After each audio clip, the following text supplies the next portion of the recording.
చేస్తే కూటమి ప్రభుత్వం ఇవాళ ప్రధానమంత్రి నరేంద్ర మోడీ గారు, ముఖ్యమంత్రిగా నారా చంద్రబాబు నాయుడు గారు, ఉప ముఖ్యమంత్రిగా శ్రీ పవన్ కళ్యాణ్ గారి ఆలోచనలతో, వాళ్ళ యొక్క సూచనలతో ఆధ్యాత్మిక ఆంధ్రప్రదేశ్గా, స్వర్ణాంధ్రప్రదేశ్గా తీర్చిదిద్దేందుకు కృత నిశ్చయంతో ఈరోజు దేవాదాయ శాఖ పనిచేస్తుందని చెప్పి నేను మీకు ఈ సందర్భంగా తెలియజేస్తున్నాను అధ్యక్ష.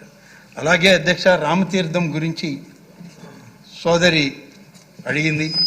అలాగే వెంకట్రావు గారు వారు ఒక ఆలయం గురించి అడిగారు. నేను ఈ సందర్భంగా తెలియజేస్తున్నాను అధ్యక్ష, రామతీర్థంలో తిరిగి రేపు శ్రీరామనవమికి ప్రభుత్వ కార్యక్రమాలు నడిపించడంలో కానీ, ఆ ఆలయాన్ని పూర్వ వైభవానికి తీసుకురావడంలో కానీ ఇవాళ మన కూటమి ప్రభుత్వం పూర్తిగా నిశ్చయించుకొని పనిచేస్తూ ఉన్నాం. ఎలాంటి ఇబ్బంది జరగదు అని చెప్పి నేను ఈ సందర్భంగా తెలియజేస్తున్నాను అధ్యక్ష. అవన్నీ కొన్ని దురదృష్టకర సంఘటనలు గతంలో జరిగాయి అధ్యక్ష. అవి మళ్ళీ మళ్ళీ చెప్పుకున్నా కూడా బహుశా అది మనకు కూడా అంత మంచిది కాదు. తర్వాత దేవాలయ సంస్థల భూముల గురించి మాట్లాడారు అధ్యక్ష సోదరులు. దాదాపు 4,67,000 ఎకరాల భూమి ఇవాళ దేవాదాయ శాఖ పరిధిలో ఉంది అధ్యక్ష. అలాగే ఇందులో 87,000 ఎకరాలు ఆక్రమణలో ఉన్నాయనేటువంటి విషయం కూడా గుర్తించడం జరిగింది. వాటిని కూడా ఇవాళ ఏ విధంగా తీసుకురావాలనే దాంట్లో చట్టాల పరిధిలో కూడా మేము ఆలోచన చేస్తున్నాం. తప్పకుండా వాటన్నిటిని కూడా సమకూర్చుకుంటాం అధ్యక్ష. ఈ విధంగా చూస్తూ గన్నవరంలో పెనుమత్స గ్రామంలో చెన్న మల్లేశ్వర స్వామి ఆలయానికి CGF గ్రాంట్ అడిగారు. దానికి కూడా ఆ ఫైల్ని పరిశీలించి తప్పకుండా గౌరవ సభ్యులు అడిగినటువంటి ఆలయ పునర్నిర్మాణానికి అవసరమైన మ్యాచింగ్ గ్రాంట్ తోటి ఆదేశాలు ఇస్తాం అధ్యక్ష. చివరిగా అధ్యక్ష,